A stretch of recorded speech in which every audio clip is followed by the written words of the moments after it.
But first, let's get to the big story this evening. Less than 100 days before the Lok Sabha elections and 3 weeks after the defeat in assembly elections, Prime Minister Narendra Modi has tried to counter the charges made by the opposition. In a 95-minute-long interview to news agency ANI, Prime Minister played down the defeats in Madhya Pradesh and Rajasthan. He went on to say that he has full faith that BJP will be voted back to power.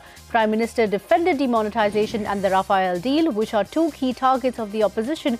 He also spoke on the resignation of RBI Governor Urijit Patel, saying that Patel wanted to leave 6 to 7 months ago for personal reasons and denied any political pressure. Prime Minister also slammed the Congress over the promise of loan waivers, calling them political stunts. However, he remained tight-lipped on any potential measures to ease the agri distress. Listen in to all the key sound bites of what the Prime Minister had to say today.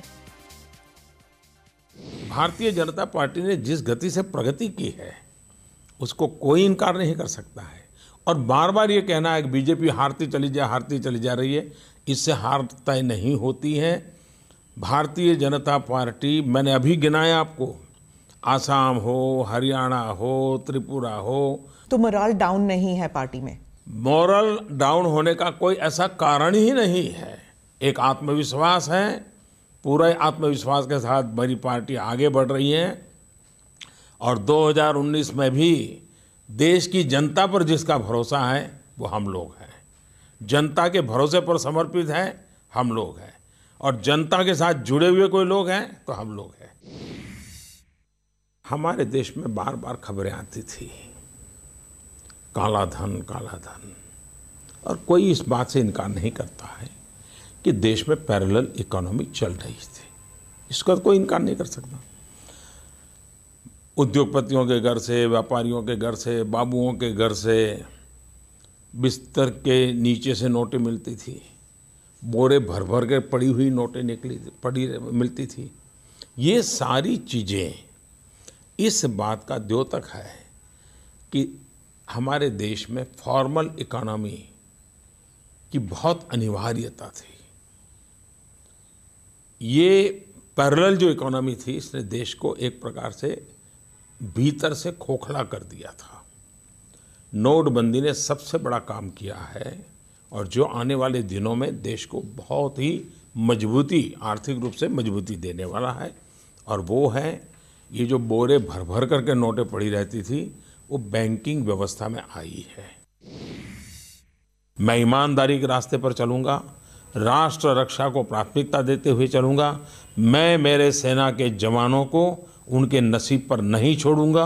उनकी जो भी requirement है उसको खरीदना पड़ेगा तो प्रक्रियाओं को तेज गति से चला करके करूंगा।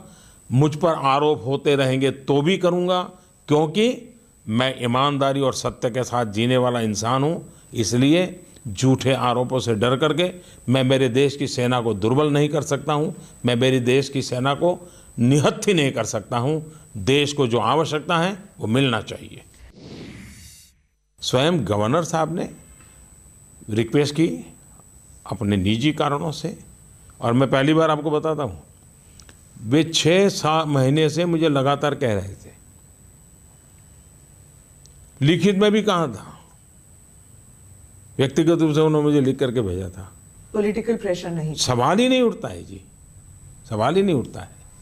और मैं मानता हूं कि आरबीआई गवर्नर श्रीमान उर्जित पटेल ने अच्छा काम किया है।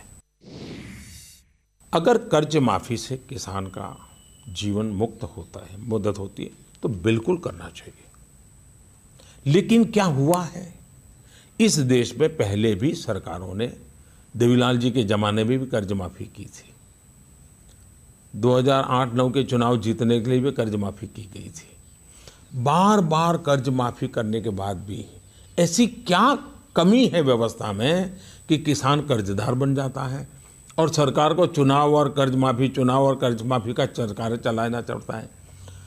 तो उपाय ये है कि किसान को मजबूत बनाना, एम्पावर करना। इतनी बड़ा परिवर्तन लाते हैं, टेक्नोलॉजी ड्रिवन है, तो बहुत से छोटे व्यापारियों को थोड़ा अनकंफर्ट हुआ है और ये तो हम भी मानते हैं कि थोड़ा तो अनकंफर्ट हुआ है। लेकिन सरकार की जिम्मेवारी क्या है कि संवेदनशीलता के साथ उनको समझे, उसकी समस्या का समाधान करें। तो ऐसी जितनी बातें हमारे सामने आती हैं हम जीएसटी काउंसिल में रखते हैं। जीएसटी काउंसिल उसका सरलीकरण में हम मिल बैठ करके आगे बढ़ते हैं। अभी हमने 2 महत्वपूर्ण फैसले करना हम चाहते थे कि एक, जो 20 लाख रुपये तक की जिम्मेवारी हमारे व्यापारियों को है, उसकी सीमा हम 75 लाख कर करके उनको मुक्ति देना चाहते थे। लेकिन इस जीएसटी काउंसिल में हम नहीं कर पाए, कुछ रिजर्वेशन थे कुछ स्टेट के, तो आखिर के एक कमेटी बनानी पड़ी। कमेटी का निर्णय आ जाएगा तो मैं मानता हूँ एक बहुत बड़ा काम हमारे लोगों का हो जाएगा। Over my dead body, I will never have GST. Why was he saying that? Why doesn't he say why he has changed his opinion? We will tell you why we've changed our opinion. We have nothing against the GST. We are only against the ham-handed manner and the ill-preparedness with which GST was implemented. That's what we have a problem with. We don't have the problem with the basic concept of GST. Now, he should tell us why, if he had a problem with the basic concept, which is what he kept saying as a chief minister, why has he changed his mind? Why doesn't he tell us the truth? What this government did through demonetization was the biggest scam in the history of India. And Modi ji will be, hopefully, when evidence comes out, this government, everybody in this government would be part of this scam. Because what happened in that process was no rich man was failed to convert his money. Everybody converted. Have you heard any rich man to say, I couldn't convert my money? So everybody converted money. How did they convert money? That itself is a scam. And who got the money? It's only the BJP who was found spending money in the UP election like it was, like water was flowing. Money was flowing like water. It's only the BJP. How did they have so much money in their hands? Well, there you have it, the Prime Minister Narendra Modi there speaking on a range of issues and in a manner of speaking, perhaps sounding the poll bugle ahead of the Lok Sabha elections. But what do the opposition parties have to say about Prime Minister Modi's interview, and how does it shape up the political landscape ahead of the 2019 Lok Sabha elections? Well, we'll discuss that with a panel of experts in a short while from now. But with that, let's shift focus now to some news coming in from the world of finance. The Reserve Bank of India has allowed a one-time restructuring of MSME loans not exceeding 25 crore rupees, which are currently in default but classified as standard. Now, this move comes after the RBI board in November nudged the central bank to provide some respite to small and medium enterprises. Lata Venkatesh is here with more, and she gets a special guest along with her to give us more clarity. Lata, some respite coming in, but the caveat, of course, being that there is a requirement of higher provisioning. How does one read into this development coming in? Well, there's not a requirement. It's more to ensure that MSMEs have one more chance to be able to, carry on with their business. Once they declare NPA, they cannot be given any further loans by any bank. So it's a munificence which the board asked RBI to give, and they have given. We'll have to wait and see how things pan out, how many people benefit. Joining us to discuss exactly that is the Chairman of State Bank of India, Mr. Rajneesh Kumar. Good evening, Mr. Kumar. Thank you very much for joining us. We have done restructuring in 2010-11 of large loans. This is yet another restructuring scheme. I mean, is this not a way of whitewashing NPAs? No, I don't agree with that assessment. Mm-hmm. In fact, to tell you, State Bank of India, we already have a restructuring scheme for MSMEs for loan up to 25 crore. Okay. Okay. Then what's new, sir? No, the only thing new is that right now when we do the restructuring, we classify it as substandard or whatever is the asset classification. If it is a standard, it becomes substandard. Okay. Or otherwise, if it is say D1 or substandard D2, that asset classification continues. And you have to make provision also. Okay. And that way we have to just now, it will become an incentive to lenders to have a more pragmatic approach. And because the provisioning requirement will be higher and the account will not be classified as NPA. So I think this is this takes into account both the concerns. One is that as far as estimated losses are concerned, if the restructuring fails, then bank has already provided. The problem with taking an account as NPA is that after that, whatever relief or support or any support is required, then that is not forthcoming. Okay. But would you have an idea approximately what will be the total exposure of the banking system to MSMEs, to loans under 25 crore? I know analysis, because it came just now. Yes. Maybe we will be able to give that data by tomorrow. Okay. Often because I have not. I agree with you, sir. I don't have data readily available, but that data is there because accounts are already identified. Okay. 25 crore and below, we have been working on this scheme for last 2 years. Okay. And the numbers, the data, the accounts which can be covered, that all is available with the bank and to our various branches and offices. Okay. So this move today by Reserve Bank of India, as I said, that it will provide impetus to that decision making, and there is an incentive also for the lenders. Okay. And MSME, in case of MSME particularly, we have to realize that their vulnerability is higher, not because fundamentally there may be something wrong with them. The payment mechanism and the system in the country, and this is not only about MSME. Yes. In fact, many accounts become NPA not because of the fault of the borrower. Okay. They become NPA because the cash flow and timely payment is not forthcoming. Okay. No, I take your point on that. But that would be true even of large infrastructure and maybe power projects. Yes, and very true. So, but I just wanted to know, the extent to which NPAs are there in the MSME sector.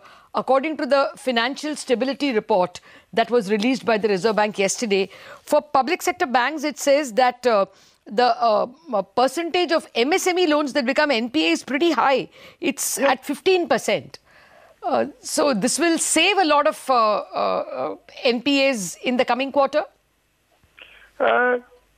No, I don't think that we have to look this number in this manner. Okay. So one is that when we talk about MSME and 15%, there may be very low value loans also, and which are generally government sponsored schemes and all that. Okay. But in this segment, the percentage may be still around 8 to 10%. Okay. And now this is as of June 2018, the data according to the Financial Stability Report.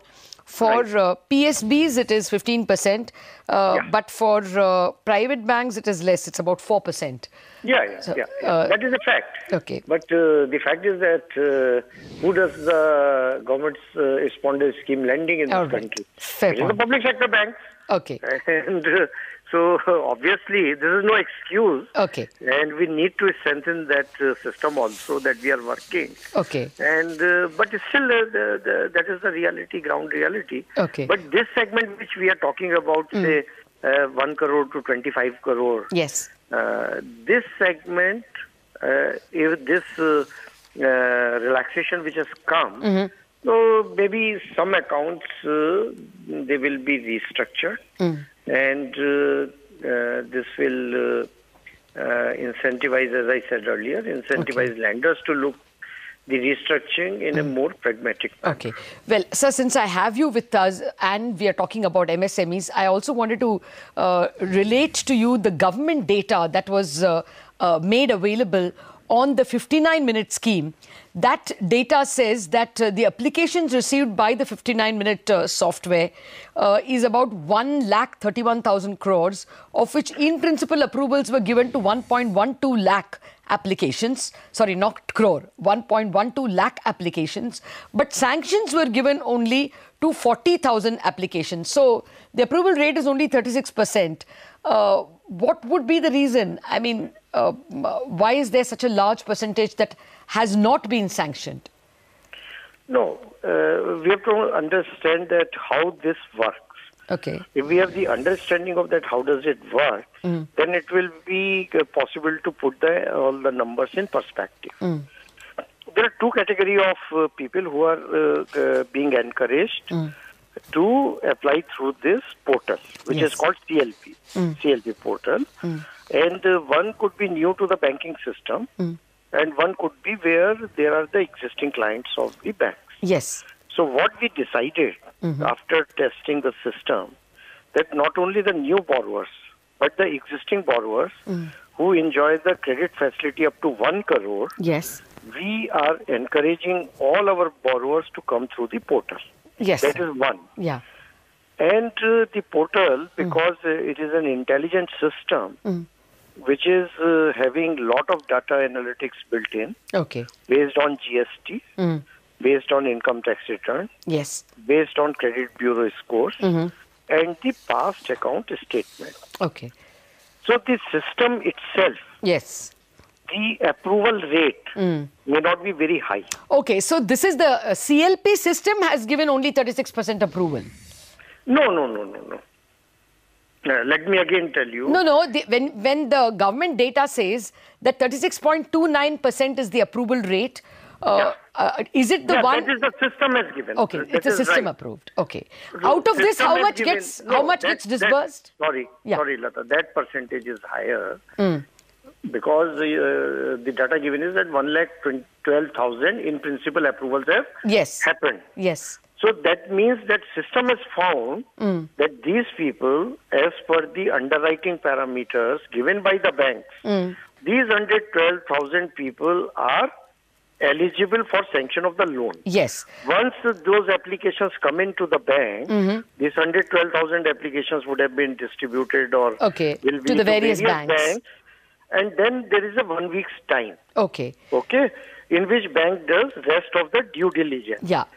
And the effort is that at that stage, the rejection rate should be very low. Yeah, but in this case, it is 64% rejection or 63%. Well, maybe initially because the applicants as well as the banks, when the system, any new thing gets launched, so initially maybe the rejection rate would be higher. Okay. Then say, for example, SBI, we found out that the rejection rate is higher in the bank. Then we did the root cause analysis, why it is happening. Okay. Then we told the CLP platform that you make certain changes in this. Okay. Because we don't want a situation that if someone has been given an in-principle approval by the platform, and then the application comes to the bank, then there should not be any reason for rejection, but still certain rejections are and will happen. And to give you an example that as of now, if I get 100 applications, 70 will be approved. Okay. That's and 30 will not be approved for various reasons. We have a root cause analysis even for that. Many a times, in a few cases, the applicant has said that I just wanted to test the platform and I don't want the loan. Right? Yeah. So these kind of, or our people have gone for the inspection. So they have found that at some places, the permanent establishment is not there. Though they have GST, though they have income tax, but permanent establishment is not there. In some cases, they are applicant who have a loan account with the bank and with some other bank. And then they don't want to switch. So we have to, I would presume that once the application cleared by CLP has come to the bank, our effort is that the rejection rate should not be more than 20%. And as people or the applicant also gain experience, then this should come down. No, at the moment, sir, at the moment, as of December 25, the government data is that only 36.5% are getting approved, which means about 63% is not getting approved. But your position is that things will improve as the software improves. At the software stage, we need to ensure, and that's what we are ensuring, that if any other further change is required, that will be done. But if at all the rejection has to happen, that should happen at the CLP stage. And the possibility of rejection at the bank, once the application comes in, that we would like to reduce to, I would like ideally to sanction 100%. But it's still like if 80 to 90% even gets sanctioned, then I think the system is working very fine. Okay. And, no, I'll tell you, sir, there are people who have complained on Twitter that this is because banks are asking for collateral and they could not provide. So these loans have to be collateralized, is it? So the loans up to 2 crore, yes, they are collateralized in the sense that there is a guarantee under CGT-MSE scheme. Okay. So that is again a given that CGT-MSE, the borrower should or the applicant should agree to cover this loan under CGT-MSE. Okay. So if the loan is covered under CGT-MSE, okay, banks should not ask for additional collateral. Okay. Okay. But if the applicant is not willing to give CGT-MSE guarantee, then banks may ask for collateral. Okay. Okay. But sometimes again, it could be like the reason. What also we have done is that each application which we are not finding acceptable for sanction, yes, the reason is being given and conveyed in writing. Okay. That why it has not been approved. Okay. I am telling you because I am also very closely monitoring the whole thing. That this is one of the best system which we have to make it successful. This is the way forward. All right. And we should not be so cynical about any initiative which the banks take. No, we were not being cynical. We were not being cynical. No, not you. I'm not saying that you are being cynical. What I'm saying is then when people in social media they write or this thing, but the earlier systems of manual processes, people going to the branches, going 10 times to the branches, this is a far superior system and we should give it a chance, and it is in the interest of as bankers. All right. We are very committed to make it successful. It is making life easy for me, fair point, my people and the customers. Okay. Mr. Kumar, we'll leave it at that. Thank you very much for joining us with your thoughts. The data at the moment suggests about only 1/3 is sanctioned, but Mr.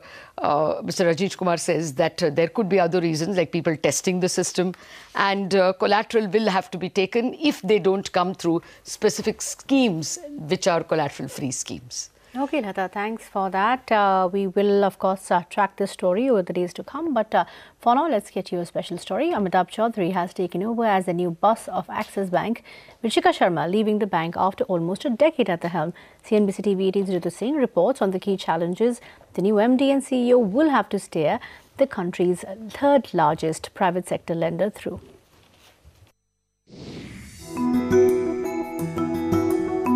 For Amitabh Chaudhary, the new year is the start of a new chapter, this one as the MD and CEO of Axis Bank. Chaudhary has been appointed MD and CEO for 3 years and his tenure will end on the 31st of December 2021. The former MD and CEO of HDFC Life was tapped to take charge of India's third largest private lender after Shikha Sharma's term was abruptly cut short when the RBI asked Axis Bank to reconsider giving her another 3-year term.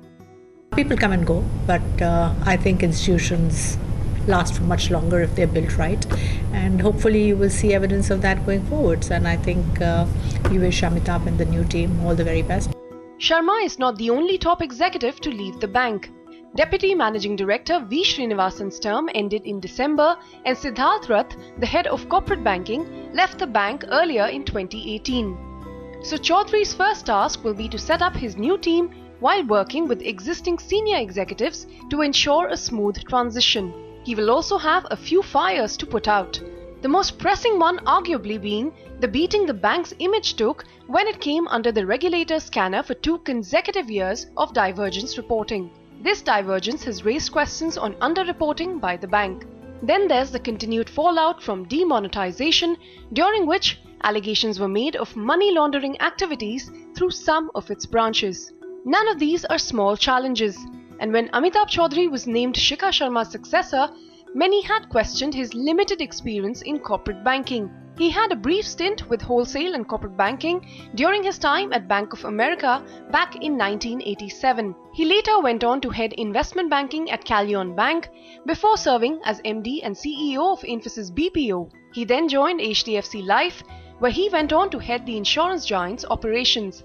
But what will work to his advantage is his experience in technology, which can help scale the bank's digital initiatives and probably strengthen internal controls. In Mumbai, Ritu Singh. Well, let's shift focus now to trading action on the Lal Street. It was a range-bound session with low volumes on first trading session of the new year 2019. The Nifty reclaimed the 10,900 mark, led by a sharp spike post 2 p.m. The Sensex rallied about 0.5% amongst the broader markets. Mid-caps saw profit booking today. The index ended flat with a positive bias. Banks saw a big uptick in the last hour to reclaim the 27,400 mark, led by a 1% rally. Meanwhile, grim picture as far as GST is concerned. GST revenue for the month of November has slowed to its lowest level in 2 months. Now, the total collection stands at 94,700 crore rupees. This is significantly lower than the 1 lakh crore rupee mark hit in September and the nearly 98,000 crore rupee mark that was hit in the month of October. All of this while the number of returns filed have seen a sharp spike, although the revenues have not followed suit. And well, shifting from GST to the auto pack, well, here the grim picture seems to continue, and this is with respect to the auto sales numbers for the month of December. It did not live up to the mark. First up, India's largest car maker, that's Maruti. The company continued to report a weak set as exports contracted 36%. The overall sales also fell by 1.3%. Meanwhile, Mahindra & Mahindra did no better. They reported a meager 1% growth in sales, while the commercial vehicle segment reported a contraction of 3.7% due to tighter liquidity conditions. High interest rates and rising costs took a toll on Tata Motors as well in the month of December. The auto giant's total sales slumped by 8% on a yearly basis in December. Escorts, however, was the only silver lining. Total sales jumped 27%, while exports grew a whooping 197%, albeit, of course, at a low base. Now, that's, of course, the action coming in from the auto space. But, Kritika, it seems that given the government's move to tighten the norms as far as FDI in e-commerce is concerned, there appears to be now a roadblock for the Amazon future deal. You know, this was expected, but yes, it does seem to be a big block here. The big story from Deal Street is the government's latest FDI policy for e-commerce company putting the future of the proposed Amazon future retail deal under question. Now, we learn that Amazon is likely to knock on the government's door and seek more clarity on the new policy before they go ahead with their investment in future retail. So, what are the concerns, and will this deal go through at all? Priya Sheth is here to tell us just that. Priya, what are your sources telling you? And, you know, how long will Amazon wait before they go ahead and back out completely?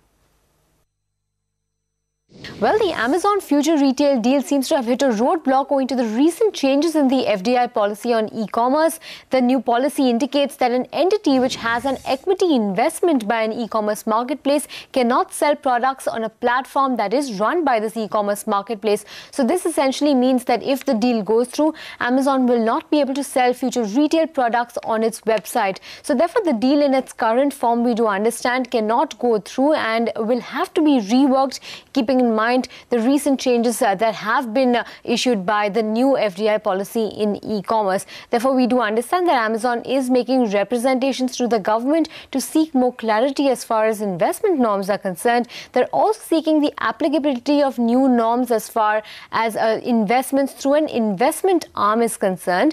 And they're also seeking legal options on whether or not and what framework will work for such a deal to go through. The companies are expecting further clarity to come in by the second week of January, where a potential deal structure could perhaps be ironed out, but that's something that we need to wait and watch out for. Of course, we did reach out to both the companies concerned. Future Retail did not respond to our query, while Amazon said that they do not comment on market speculation. But interesting to note that Amazon has been in talks with Future Retail to buy about 9.5% stake with an option to hike stake at a later date. So we'll have to wait and watch how the deal shapes up going forward. Okay, so we were expecting this deal to happen in Jan, but by the looks of it, it has been kept on hold or may not happen at all.